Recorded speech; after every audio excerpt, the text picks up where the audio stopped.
Qué bendición poder encontrarnos de nuevo aquí, agradecidos porque nos ha prestado la vida hasta el día de hoy.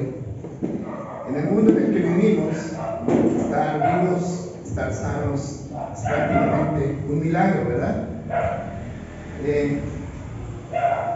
La semana pasada mirábamos un texto en Apocalipsis, capítulo 1, versículo 3, que dice: Dios bendice al que lee a la iglesia las palabras de esta profecía.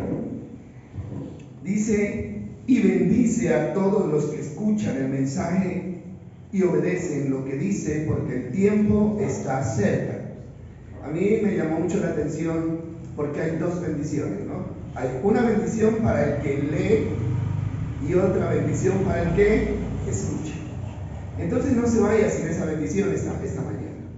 Escuche, porque yo de mi parte me preparé para poder tener esta bendición, ¿no? Cuando le hablo a la iglesia la palabra de Dios, escuchar es más que oír, ¿sabían ustedes? ¿No? Escuchar es entender, es poner atención. Bueno, entonces vamos a ir a Mateo capítulo 7, versículo 21, que es el texto que vamos a tomar esta mañana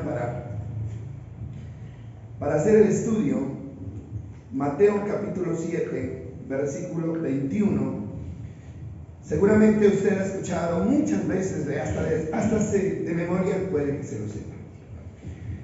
Dice así: no todo el que me llama Señor, Señor, entrarán en el reino del cielo. Solo entrarán aquellos que verdaderamente hacen la voluntad de mi Padre que está en el cielo. Vamos a leerlo juntos, ¿les parece? A la voz de tres. No todo el que me llama Señor, Señor, entrará en el reino de los cielos.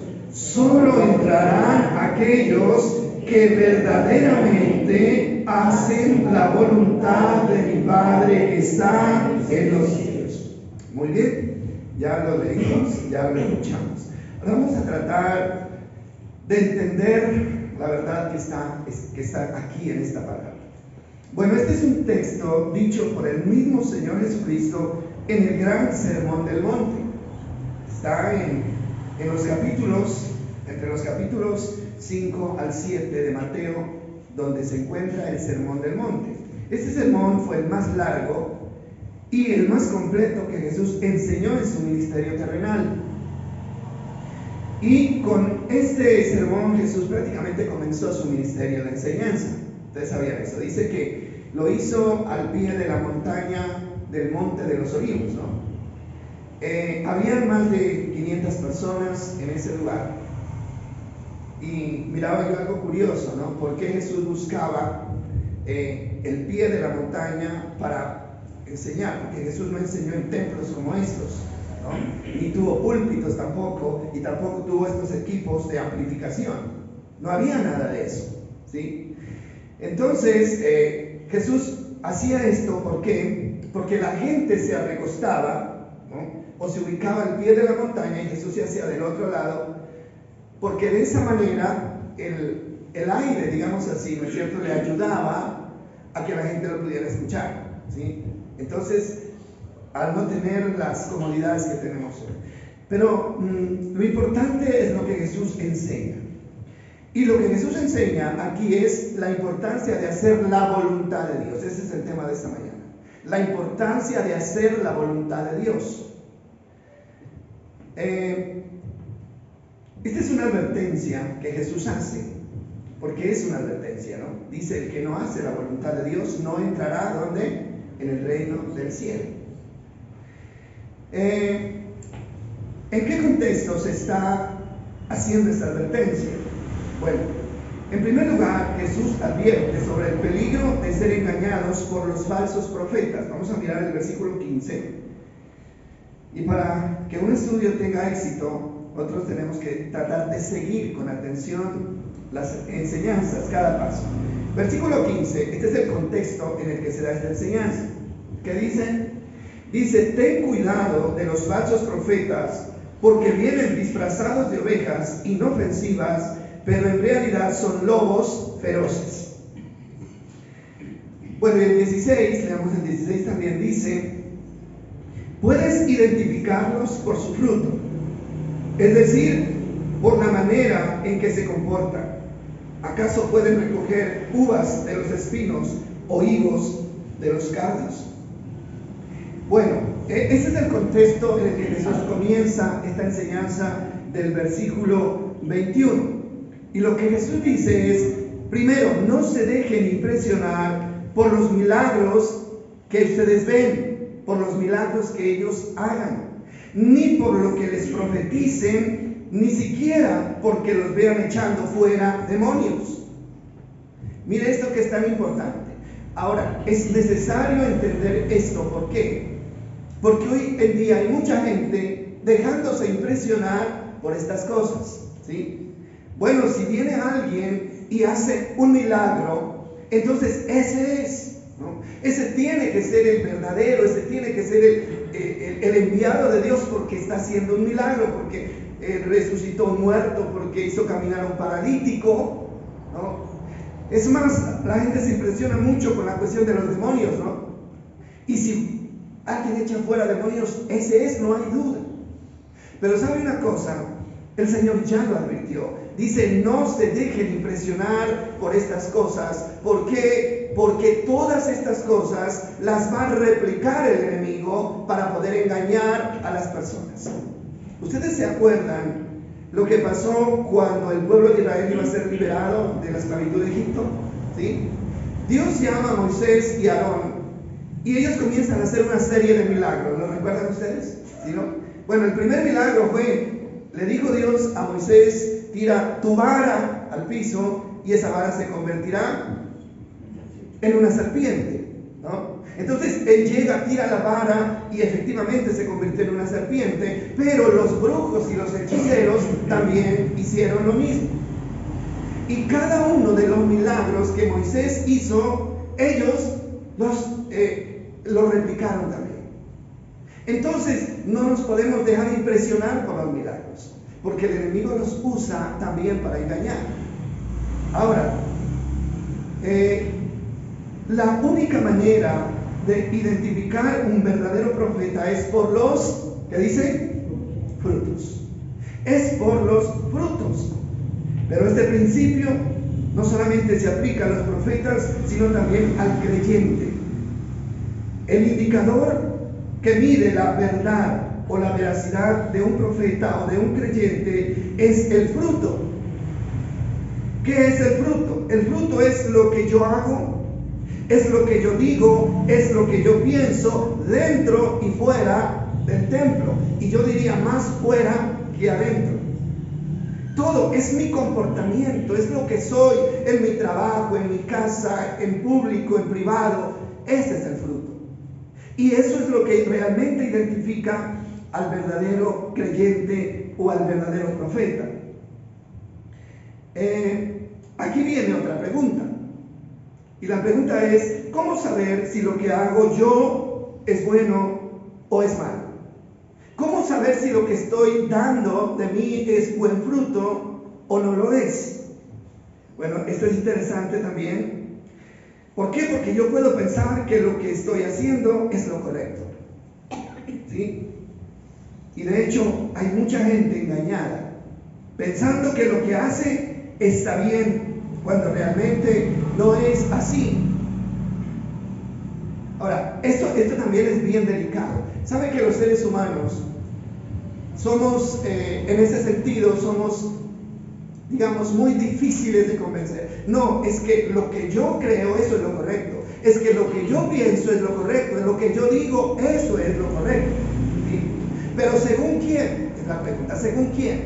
Según nosotros mismos. Según nuestro propio parecer. Y nos sembramos y nos paramos en nuestras opiniones y no permitimos que nadie nos diga lo contrario. Eso se llama necedad, eso se llama terquedad, ¿sí? Y sabe que el pueblo de Dios, si miramos la historia del Antiguo Testamento, se perdió por la terquedad de su corazón. Y el Señor se cansó de tanto aconsejarlos, de tanto orientarlos. El Señor se cansó de invitarlos a corregir sus caminos pero ellos siempre terminaban haciendo su santa voluntad. Y ese es un gran problema para el ser humano hoy en día. Miren que los seres humanos venimos marcados desde el vientre de nuestra madre para hacer nuestra voluntad. ¿Cierto que sí? Los niños chiquiticos, pequeños, ni siquiera pueden caminar, ni siquiera hablan y ya quieren hacer su voluntad y no quieren que nadie los gobierne, que nadie los conduzca. Y más cuando crecemos y nos volvemos independientes. Los niños o los muchachos anhelan crecer para ser independientes. Es que yo quiero hacerme grande, ¿no? Llegar a mi mayoría de edad para que nadie me diga lo que tengo que hacer. Sabiendo que el riesgo más grande de una persona es lanzarse a hacer lo que quiere sin saber si es correcto o no es correcto. ¿Cómo sabemos que lo que estamos haciendo es correcto? Mire, Proverbios 14:12. Este es un proverbio muy interesante. Proverbios 14:12. Vamos a mirarlo un momento ahí. ¿Qué dice?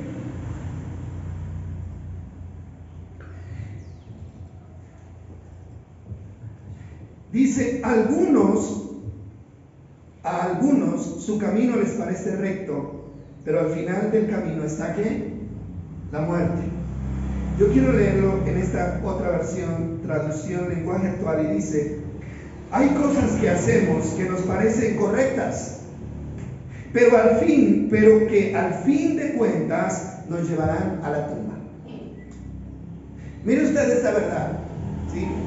A mí me parece correcto, pero ¿cuándo me doy cuenta si es correcto o no es correcto? ¿Cuándo me voy a dar cuenta si me equivoqué o acerté? ¿Sabe? Cuando ya esté en la tumba, o cuando ya esté en el problema más grande de mi vida, cuando ya esté, ¿no?, donde no quiero estar. Ahí me voy a dar cuenta si realmente tomé la decisión correcta o no. ¿Pero por qué? Porque no me dejé orientar, porque no le permití a Dios, en este caso, orientar mi vida.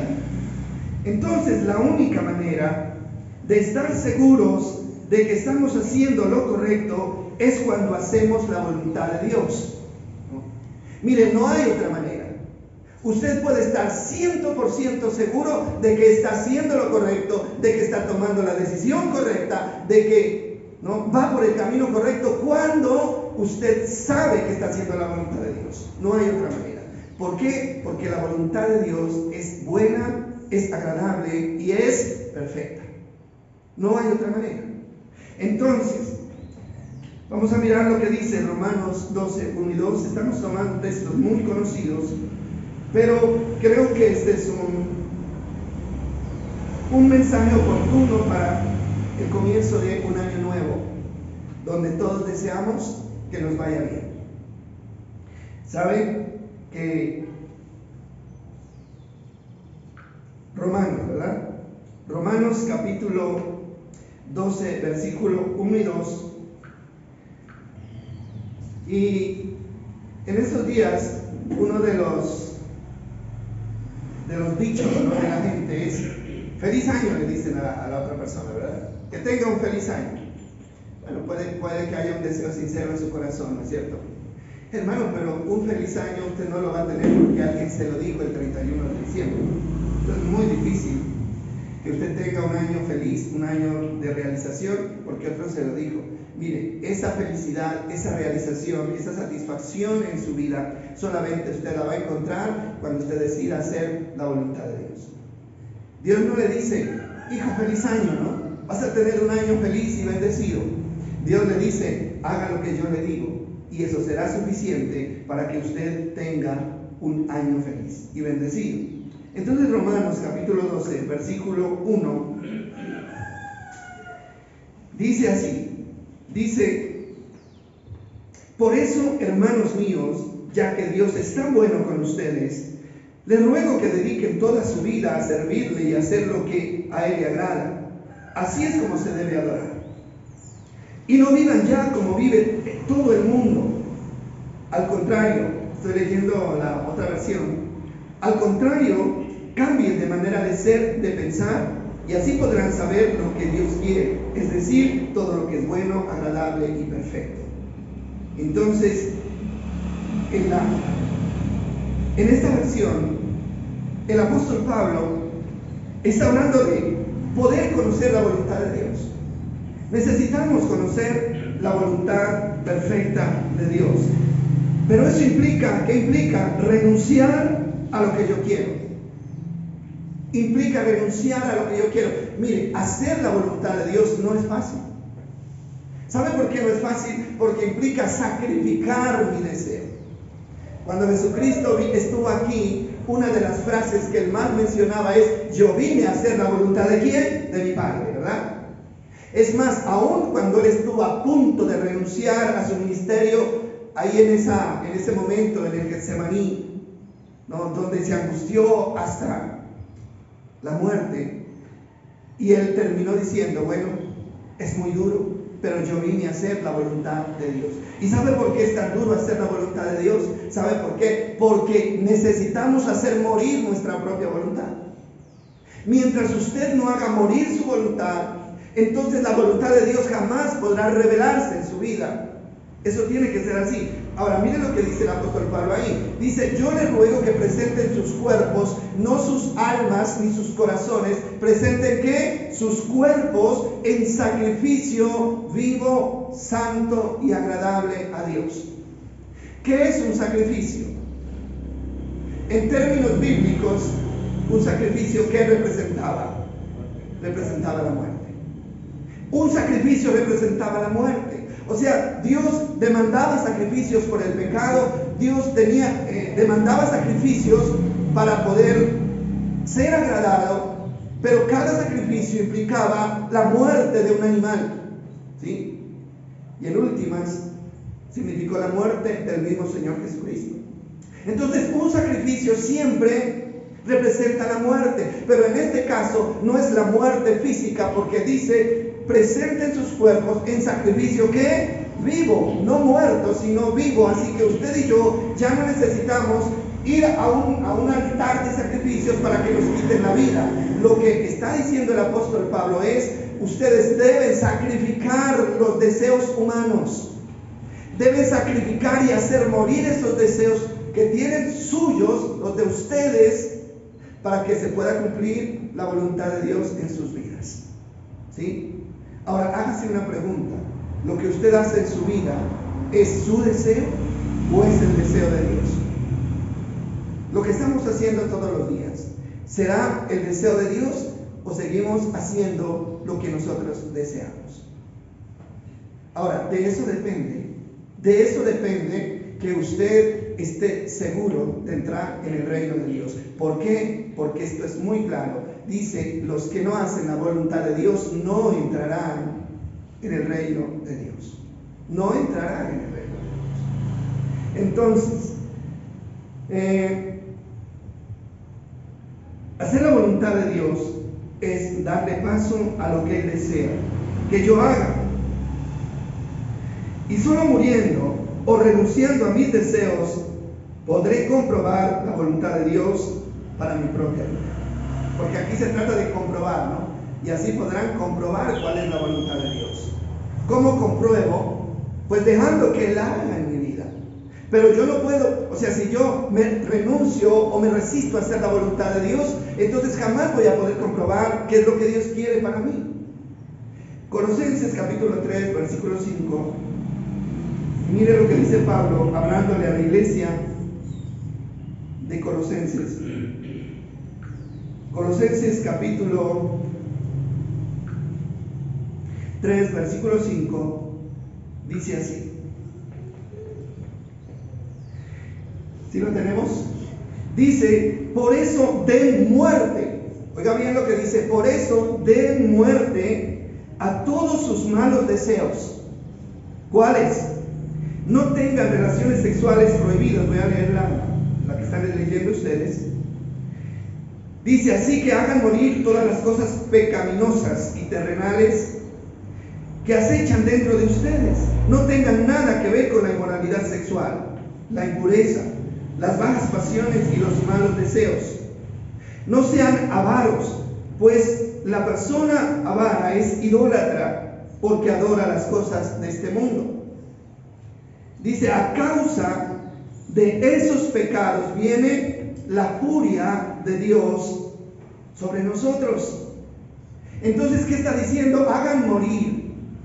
Es como, decir, si algo se está levantando de eso en ustedes tienen que asfixiarlo inmediatamente. Tienen que hacerlo morir. No pueden permitir que estas cosas, porque esto es un ejemplo, crezcan en ustedes, porque esa no es la voluntad de Dios. Entonces dice, ustedes, eso lo solían hacer antes de conocer a Cristo. Pero ahora ustedes tienen que hacer morir todo esto. Denle muerte a todo esto. ¿Quién lo va a hacer? Nosotros mismos. Soy yo el que tengo que hacerlo. Soy yo, ¿no? Yo no puedo esperar que otro venga y lo haga por mí.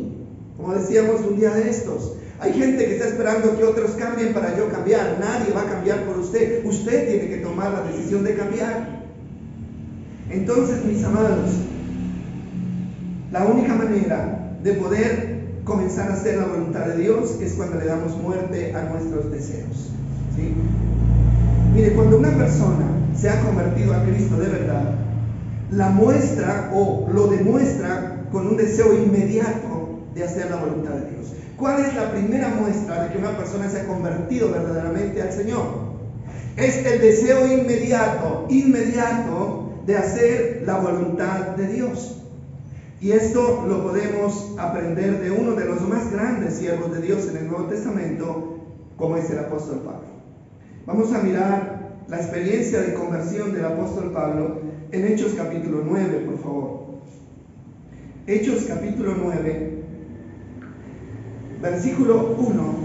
Ahí encontramos la historia de cómo Pablo o Saulo se convierte a Cristo. Dice así: mientras tanto Saulo pronunciaba amenazas en cada palabra y estaba ansioso por matar a los seguidores del Señor. Así que acudió al sumo sacerdote. 2 dice, le pidió cartas dirigidas a las sinagogas de Damasco para solicitarle su cooperación en el arresto de los seguidores del camino que se encontraban allí. Su intención era llevar a hombres y mujeres por igual de regreso a Jerusalén encadenados. Mire por qué este es un gran ejemplo de conversión. Si usted quiere aprender cómo es una verdadera conversión, este es un gran ejemplo. Mire quién era este hombre. Se llamaba Saulo, ¿no? El gran apóstol Pablo, el que prácticamente escribe todo el Nuevo Testamento, el que nos enseña tantas cosas muy buenas. Este era un hombre que odiaba a Jesucristo y odiaba a la iglesia del Señor, ¿no? Él no era el siervo que nosotros conocemos. Y cuando él da testimonio en Filipenses de su propia conversión, él dice, yo era, ¿no?, un hombre que odiaba a Cristo y perseguía a la iglesia. Ahora, y no era simplemente un comentario el que él hacía, ¿no? No les crean a los evangélicos, no les crean a los cristianos, no. Él dice que el propósito de Saulo era encontrar a los creyentes y matarlos. Eso era lo que él hacía. Y en esta ocasión dice que se dio cuenta de que en Damasco habían creyentes, pidió permiso a las autoridades de Jerusalén para ir a Damasco y traer encadenados a los creyentes, arrastrados, llevarlos a la cárcel. ¿Cuál sería el odio y el enojo que él tenía en su corazón? Pero mire lo que pasa en el camino, ¿no? Ahora, les estoy haciendo énfasis en esta situación para que ustedes se den cuenta de que cuando una persona se encuentra realmente con Cristo, no importa lo malo que haya sido, no importa lo sanguinario que haya sido, no importa el grado de aversión que haya tenido para las cosas de Dios, esa persona se convierte y da una vuelta total. Esa es una verdadera conversión.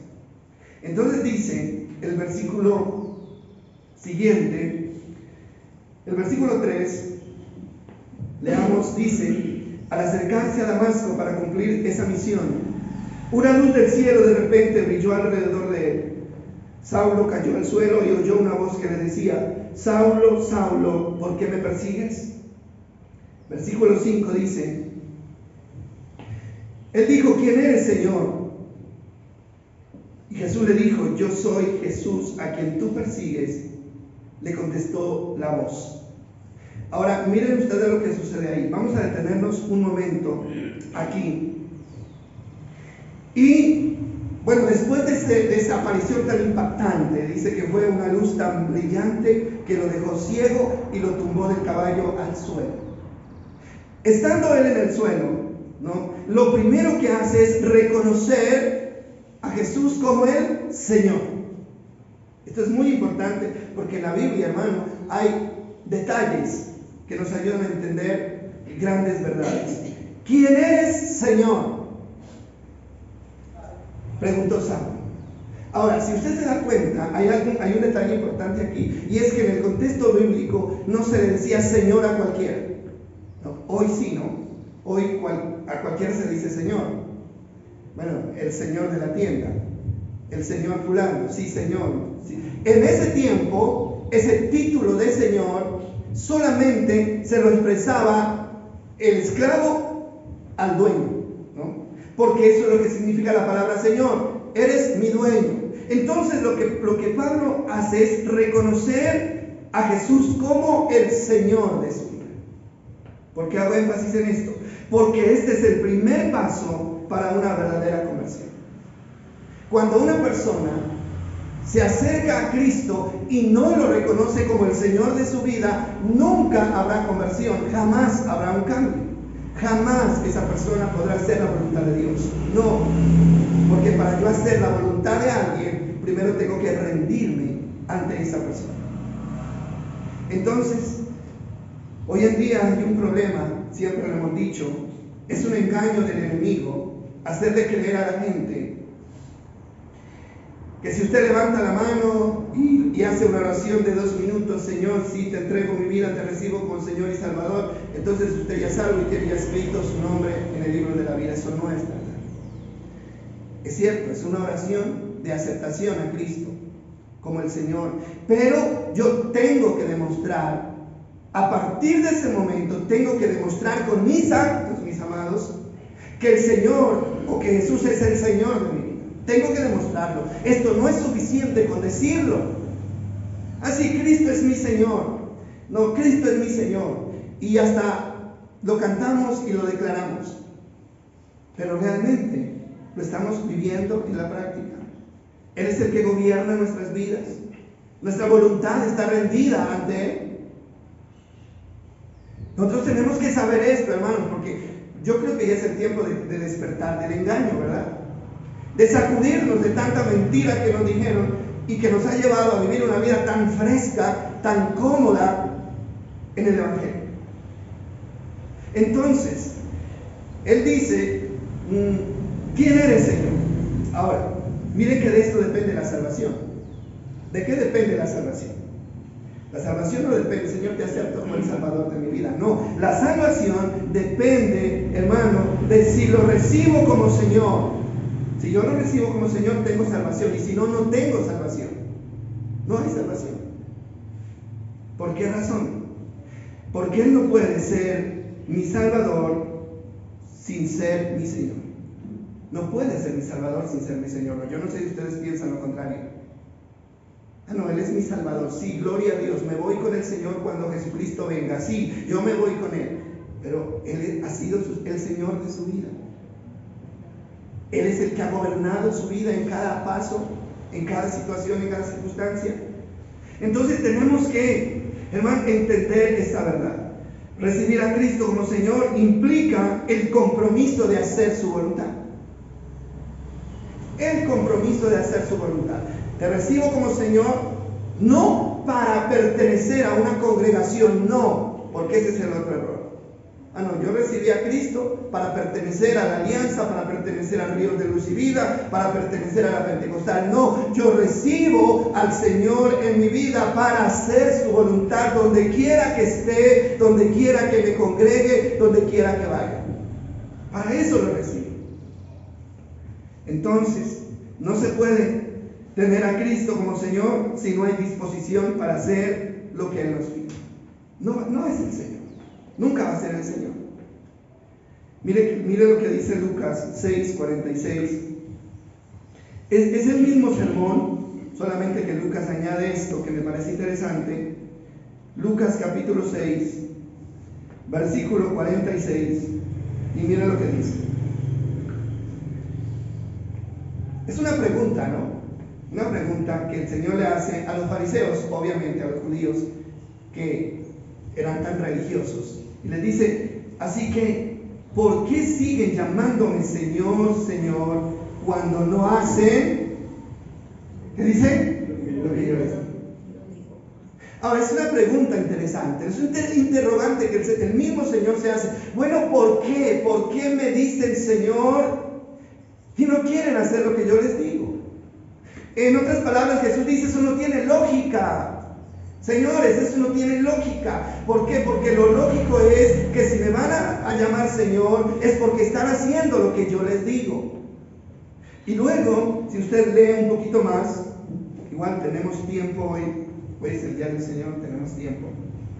Entonces dice así, el versículo 48, es como una persona que para construir una casa cava hondo y echa los cimientos sobre roca sólida. Cuando suben las aguas de la inundación y golpean contra esa casa queda intacta porque está bien construida. Está hablando de éxito y de fracaso. Dice el 49, pero el que oye y no obedece es como una persona que construye una casa sin cimientos. Cuando las aguas de la inundación azoten esa casa, se derrumbará en un montón de escombros. ¿Cuántas personas, hermanos, sus vidas se les han derrumbado y solamente están los escombros? La vida de la persona, familiar, sentimental, económica. Para muchas personas, hermanos, la vida es un escombro. Son escombros simplemente. ¿A qué se debe eso? ¿Sí? ¿A qué se? Pero es que yo soy creyente, yo voy a la iglesia, yo oro, yo canto, yo diezmo, yo ayuno, pero mi vida es un desastre. ¿Por qué, hermano? Porque eso que dije anteriormente no es suficiente para poder tener bendición. El Señor dice, el que oye mi palabra y la hace, ese es el que alcanza el éxito en su vida. No hay otra manera.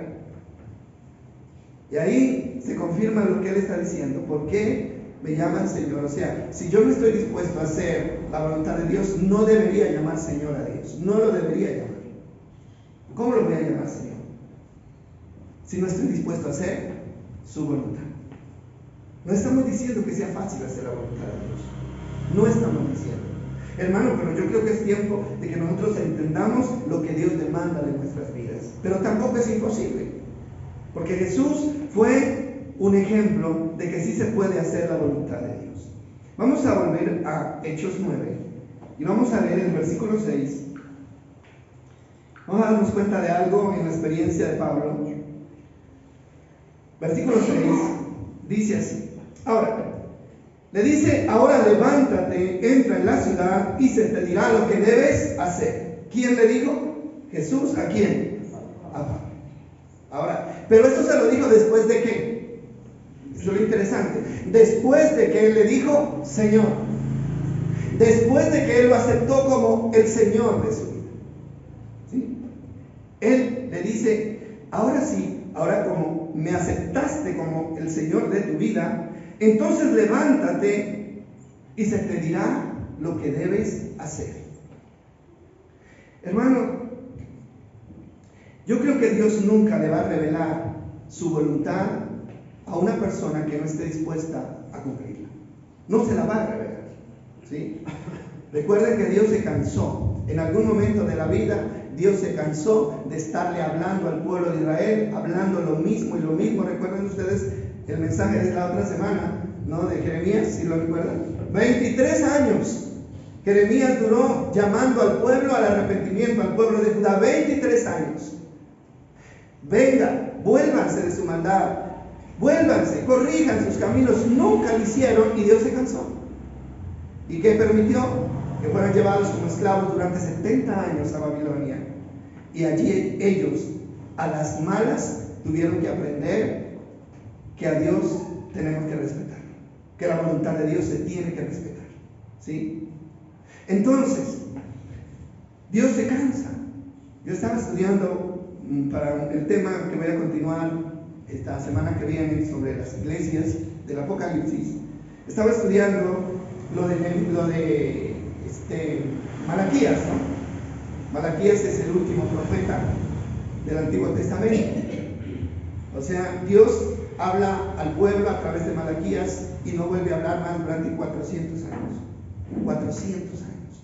¿Y sabe por qué Dios deja de hablar 400 años? Porque se cansó de estarle diciendo al pueblo lo mismo y lo mismo y lo mismo sin tener respuesta. Ya no vuelve a hablar. Pero eso lo vamos a estudiar después. Entonces, ¿qué hace el Señor? El Señor le dice, listo, si me estás aceptando como el Señor de tu vida, entonces ahora escucha lo que te voy a decir. Yo te voy a decir lo que debes hacer. Entonces vamos a ir al versículo 7. Dice, los hombres que estaban con Saulo se quedaron mudos porque oían el sonido de la voz, pero no veían a nadie. Entonces dice el 8, Saulo se levantó del suelo, pero cuando abrió los ojos estaba ciego. Entonces sus acompañantes lo llevaron de la mano hasta Damasco. Y dice el 9, allí permaneció ciego durante 3 días sin comer ni beber. A partir de ahí, el versículo 11, ¿no? Adelantémonos un poquito. Estando allí en ese lugar, el Señor le dijo, ve a la calle, llamó a Ananías, ¿no? Ananías era un discípulo del Señor que vivía en Damasco. Él lo llama y le da una orden y le dice, ve a la calle llamada derecha, a la casa de Judas. Cuando llegues pregunta por un hombre de Tarso que se llama Saulo. En este momento él está, ¿qué? Ya dice que está orando. Esta es otra muestra, ¿no? De que nos hemos convertido de verdad, de que hemos aceptado a Cristo como nuestro Salvador. ¿Qué hacemos? Comenzamos a orar. ¿Por qué? Porque ya hay una relación con el Señor. Y esa relación solamente se puede hacer realidad cuando nos comunicamos con Él. Dice el 12, le he mostrado en visión a un hombre llamado Ananías que entra y pone las manos sobre él para que recobre la vista. Dice el 13, pero Señor, exclamó Ananías, he oído a mucha gente hablar de las cosas terribles que este hombre le ha hecho a los creyentes de Jerusalén. 14 dice, además tiene la autorización de los sacerdotes principales para arrestar a todos los que invocan tu nombre. Bueno, Ananías no entendía, ¿verdad? ¿Cómo le voy a visitar a un hombre? ¿Cómo le voy a hacer un bien a un hombre que nos está ahí para destruirnos? Pero mire lo que le dice el Señor en el versículo 15. Pero el Señor le dijo, ve, porque es mi instrumento elegido para llevar mi mensaje a los gentiles y a reyes como también al pueblo de Israel. ¿No? Ya Él lo había designado como un instrumento para que lo sirviera. Y dice el 16, y le voy a mostrar cuánto debe sufrir por mi nombre. 17, así que Ananías fue y encontró a Saulo, puso sus manos sobre él y dijo, hermano Saulo, el Señor Jesús, quien se te apareció en el camino, me ha enviado para que recobre la vista y seas lleno ¿de qué? Del Espíritu Santo. ¿Ve usted lo interesante de todo esto? Entonces, Jesús le da instrucciones precisas al apóstol Pablo. ¿Y qué hace el apóstol Pablo? Simplemente las cumple una a otra. Una a otra las cumple. Dios usó a Ananías para que lo bautizara y él recibió al Espíritu Santo. Bueno, aquí ya Ananías desaparece de la escena. ¿Por qué? Porque a partir de ese momento fue el Espíritu Santo quien guió a Pablo en el propósito que Dios tenía para él. ¿Sí? Mire usted cómo se dan las cosas, ¿no? Hay un encuentro con Cristo. En ese encuentro yo tengo que recibirlo como el Señor de mi vida. Pero no es solamente decirle, sí, yo te recibo como el Señor de mi vida y seguir haciendo lo mismo a partir de que yo lo recibo como el Señor de mi vida. La vida mía debe dar una vuelta total. No puedo seguir siendo la misma persona. ¿Qué tal que Saulo hubiera dicho, sí Señor, te recibo como Señor, tranquilo, no me hagas nada, ¿no? Ya sé quién eres Jesús, y se levantaba y seguía persiguiendo igual a los cristianos? No, esa no es una verdadera conversión. Entonces, mis amados, si usted mira el versículo siguiente, el versículo 18 es importante porque dice: al instante, algo como escamas cayeron de los ojos de Saulo y recobró la vista, y luego se levantó y fue bautizado. Esto es importante, ¿no? Yo estaba estudiando esta parte porque es curioso, ¿no? Dice que quedó ciego, pero cuando recibió el Espíritu Santo, dice que algo cayó de sus ojos como unas escamas. Bueno, algo estaba cubriendo su vista y tenía que ser así. ¿Sabe por qué? Porque Saulo estaba persiguiendo a Dios. Supuestamente, él como judío creía en Dios. Pero cuando Dios vino a la tierra, él no lo reconoció. Y comenzó a perseguirlo en vez de servirlo. ¿Por qué? Porque estaba ciego. Estaba ciego. Y es necesario que el Espíritu Santo venga sobre su vida para que esa ceguera se quite y él pueda entender que a Cristo hay que obedecerlo y hay que hacer su voluntad. Hermano, mucha gente lee la Biblia y no entiende nada. Creyentes de años que no entienden nada. Nada no entienden. Hermano, ¿por qué? Porque el Espíritu Santo no está en la vida de esas personas para quitarles, para arrancarles esa ceguera. Y que podamos entender que la vida cristiana, hermano, uno de los principios más importantes de la vida cristiana es hacer la voluntad de Dios. No hay otra cosa. Decíamos antes que mucha gente cree que está haciendo lo correcto, pero realmente está haciendo lo incorrecto. Yo creo que Saulo no persiguió a los cristianos simplemente por maldad. Él no los persiguió por maldad. ¿Sabe por qué los persiguió? Porque para él los cristianos eran, ¿cómo sería la palabra? Eran contrarios a su fe, ¿no? Eran como falsos, estaban predicando algo que iba a dañar los principios judíos. Él lo hacía por defender una causa, ¿sí? Pero estaba equivocado. Hermano, hay gente que está haciendo cosas con buena voluntad, de muy buena voluntad, sin malas intenciones, pero lo está haciendo equivocadamente. ¿Por qué? Porque el único que puede iluminar nuestras vidas para saber si estamos haciendo lo correcto o no es el Espíritu Santo cuando llega a nuestras vidas después de haber tenido un encuentro real con el Señor Jesucristo. Versículo 19 dice: después comió algo y recuperó las fuerzas. Saulo se quedó unos días con los creyentes en Damasco. Pero dice el 20, mire que es interesante: y enseguida comenzó a predicar acerca de Jesús en las sinagogas, diciendo: Él es verdaderamente el Hijo de Dios. ¿Cuánto se demoró? 20 años de cristiano, pero no soy capaz de hablar del Evangelio. No soy capaz. No, voy a despuesito. La obra de Dios necesita obreros, necesita personas que le sirvan, pero la gente sigue allí sin querer hacer nada. ¿Sí? No, yo todavía no. Hermano, el problema no es de falta de madurez, el problema no es de falta de conocimiento, el problema es de falta de compromiso. El problema es que no hemos entendido qué es hacer la voluntad de Dios. Ese es el problema. Porque Dios nos llamó y nos dio un propósito. Entonces, dice el versículo 21, hasta aquí leemos este texto, dice: todos los que lo oían quedaban asombrados. ¿No es este el mismo hombre que causó tantos estragos en los seguidores de Jesús en Jerusalén? Se preguntaban: ¿y no llegó aquí para arrestarlos y llevarlos encadenados ante los sacerdotes principales? Esto me parece tan importante, esta parte. Dice: pero la predicación, dice el 22, de Saulo se hacía cada vez más poderosa, y los judíos de Damasco no podían refutar las pruebas de que Jesús verdaderamente era el Mesías. El versículo 20 es importante. Cuando una persona realmente ha tenido un encuentro con Cristo y le ha permitido a Dios hacer su voluntad, hermano, tiene que haber un cambio que se note. Tiene que haber un cambio que se note. ¿Qué decía la gente? Aterrados, ¿verdad? Este era el que perseguía, ¿no? Este era el sanguinario que estaba arrasando con la iglesia. Y ahora, ¿cómo así que lo vemos predicando a Jesús?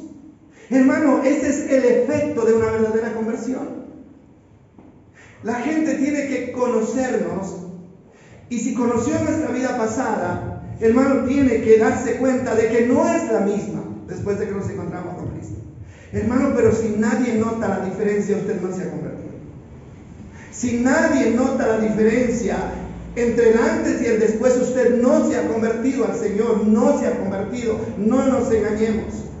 Si su esposa no nota el cambio, si su esposo no lo nota, si sus hijos y sus vecinos siguen viendo al mismo hombre, a la misma mujer, usted no se ha convertido. Por lo tanto, no sirve nada seguir diciendo Señor, Señor. No sirve de nada, porque igual no vamos a entrar al reino de los cielos. Porque el que entra al reino de los cielos es el que hace ¿qué? La voluntad de nuestro Padre que está en los cielos. Y cuando yo comienzo a hacer la voluntad de Dios, hermano, mi vida tiene que cambiar. Tiene que cambiar. No puede seguir siendo la misma. ¿O no? Porque si sigo siendo el mismo, entonces diría yo que yo no había necesidad de tener un encuentro con Cristo. Y nadie es bueno en sus propias fuerzas. Hermano, yo creo que la iglesia de hoy necesita entender esta verdad. Ahora, ya cada uno de nosotros tomamos la decisión. Si usted cree que está haciendo la voluntad de Dios, hermano, sígalo haciendo. Pero habrá un día donde esto se va a saber. ¿Cuándo será? En el día del juicio. Y muchos me dirán en ese día, Señor, Señor, déjanos entrar. Porque yo hice esto, yo asistí a tal iglesia, yo hice milagros, hermano, hasta milagros. ¿Y el Señor qué les va a decir? Apártense de mí, yo a ustedes no los conozco, nunca me aceptaron como el Señor de su vida, nunca tuvimos una relación personal, nunca. Esto es fuerte, hermano, y ya no hay vuelta de hoja. Ya no hay, porque en ese momento ya no hay nada que hacer, ya no hay oportunidad para decir, Señor, entonces me regreso al mundo y ahora sí voy a hacer tu voluntad. No, muchos años Dios nos ha estado diciendo lo mismo y lo mismo y lo mismo. Entonces vamos a ir a Jeremías para ir terminando. Jeremías capítulo 10, versículo 23. ¿Por qué, mis amados, Dios quiere imponer su voluntad? ¿Por qué? Porque la verdad es esa. Dios quiere imponer su voluntad. Jeremías 10, 23. Dice así, Jeremías: yo sé, Señor, que nuestra vida no nos pertenece. Dice, no somos capaces de planear nuestro propio destino. Bueno, el 24 es interesante, también dice, así que corrígeme, Señor. Pero por favor, sé tierno. No me corrijas con enojo, porque moriría. Qué bonito, ¿verdad? Esta frase es muy bonita. Primero, reconoce que él no es capaz de planear su propio destino con éxito. Pero en segundo lugar dice, corrígeme, ¿cómo dice? Con ternura. ¿Ustedes creen que Dios lo hace? Dios nos corrige con ternura, claro que sí. Hermano, como el padre educa a su hijo pequeño, Dios hasta con plastilina nos hace tratar de entender lo que debemos hacer, con ternura. Ahora, Él dice, si nos corriges con enojo, moriríamos. Pero gracias a Dios, porque Dios sigue siendo un Dios tierno, amoroso y misericordioso para corregirnos. Entonces, ¿por qué Dios quiere imponer su voluntad? Porque nosotros no somos capaces de planear nuestro propio destino. Mire, el hombre que deja la voluntad de Dios de lado y comienza a hacer su propia voluntad, lo único que le espera es el fracaso. No le espera otra cosa, porque no hay nadie sobre la tierra que sea capaz, hermano, de planear su destino con éxito. ¿Sabe por qué? Porque nosotros no conocemos lo que va a pasar mañana. ¿Usted conoce lo que va a pasar mañana? ¿No? ¿Usted conoce, hermano, lo que va a pasar dentro de un año? ¿Usted sabe si ese negocio que va a emprender va a terminar bien o no? No sabe nada. Nosotros solamente vemos lo que está frente a nosotros, pero Dios conoce el futuro, Dios conoce el mañana, Dios conoce cada día, hermano, hasta el fin de nuestros días. Por eso es el más indicado para guiar nuestra vida con éxito. Hermano, es una torpeza. No miramos un texto, pero en Efesios 5:17 dice, ustedes no sean insensatos, sino entendidos en cuanto en la voluntad de Dios. ¿Lo tienes ahí? No actúen sin, que dice, sin pensar, más bien procuren entender lo que el Señor quiere que hagan. ¿Qué es lo que tengo que hacer yo? No es esforzarme para que mis deseos salgan bien, sino esforzarme para poder entender qué es lo que Dios tiene para mi vida. Ahora, miremos nuestra propia vida por un momento, nuestra vida. ¿Cuántas veces nos hemos equivocado en la vida? ¿Cuántas veces? La gente se equivoca cuando elige la pareja, se equivoca cuando elige la carrera, se equivoca cuando elige el negocio, cuando elige hacer el viaje, se equivocan toda la vida. Todo el tiempo vivimos equivocándonos. Hermano, y cada equivocación cuesta caro. ¿Sí? Caro. Entonces, cada equivocación, hermano, cada estrellón que nos damos contra la vida es una muestra de que tomamos decisiones que equivocadas. ¿Y por qué tomamos decisiones equivocadas? Porque no tuvimos en cuenta la voluntad de Dios. Entonces, Dios, hermano, no impone su voluntad porque quiera amargarnos nuestra existencia, ¿no? Es que Dios, ¿por qué no me deja hacer lo que yo quiero? ¿Por qué tengo que hacer lo que Dios me dice? ¿Sabe por qué? No es que Dios quiera amargarme, no que Dios sea aguafiestas, no. Es porque Dios sabe que si voy por ese camino que yo elegí, voy a terminar mal. Y Él quiere lo mejor para mi vida. Él quiere lo mejor para mi vida.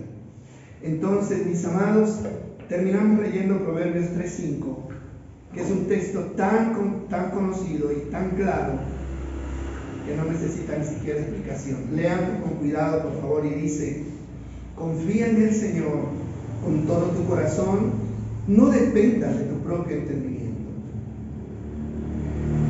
Busca su voluntad en todo lo que hagas y Él te mostrará cuál camino tomar. Dice el 7: no te dejes impresionar por tu propia sabiduría. En cambio, teme al Señor y aléjate del mal.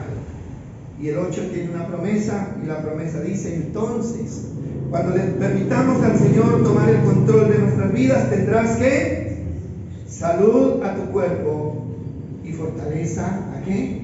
A tus huesos. Hermano, si usted ya está cansado de estrellarse contra el mundo, ¿sí?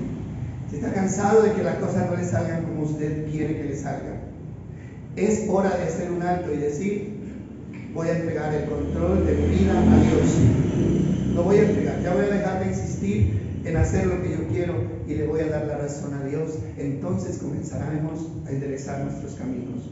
Él enderezará tus caminos. Solo Él puede enderezar nuestros caminos. Hermano, hay gente que se dedica a orar y ore y ore. Me decía: Señor, cambia esto, cambia esta situación, cambia lo otro. Hermano, pero no hacen nada por cambiar. No hacen nada por cambiar. No toman acciones. ¿Y qué está esperando el Señor? El Señor dice: bueno, tome la iniciativa, cámbielo. Cámbielo, no levantes y tome una dirección diferente y yo lo voy a respaldar. Porque no es solamente orar, también tenemos que actuar. Tenemos que actuar, ¿sí? El Señor no va a hacer nada que usted realmente no quiera hacer. Él nos dio libre albedrío. Él solamente nos instruye, nos explica, pero nosotros tomamos al fin la decisión. Recordemos que los pensamientos de Dios son diferentes a nuestros pensamientos. Eso lo dice Isaías 55. Los planes de Dios son diferentes a nuestros planes. Y algo que dice Isaías es que los pensamientos de Dios y los caminos de Dios son más altos que nuestros caminos. ¿Eso qué significa? Hermano, que los caminos de Dios son los caminos correctos. ¿Dónde encontramos la voluntad de Dios? En la palabra. En la palabra. Así que si usted encuentra algo que Dios quiere que usted haga en la Biblia y usted hace lo contrario, por favor, no espere que le vaya bien. ¿Cómo le va a ir bien? No, Dios me dice que no debo mentir, ¿no es cierto? No, pero es que este negocio no me lo puedo ganar si no miento. Y cree que está haciendo bien. No, está en contra de la voluntad de Dios. En contra de la voluntad de Dios. Dios dice que hay que amar a nuestros enemigos, que hay que perdonar a los que nos ofenden. No, pero yo no perdono. No perdono porque es que lo que me hicieron es muy feo. Yo no perdono. Listo, no perdone. Hermano, pero va por el camino equivocado. y no va a encontrar la bendición que Dios tiene para su vida. Esos son los detalles. ¿Dónde está la voluntad de Dios? Pues en la palabra. Y por eso es que necesitamos conocer la palabra de Dios. Conocer esa palabra. Hermano, estamos, como les dije, comenzando un año que va a ser un año de cosas sorprendentes.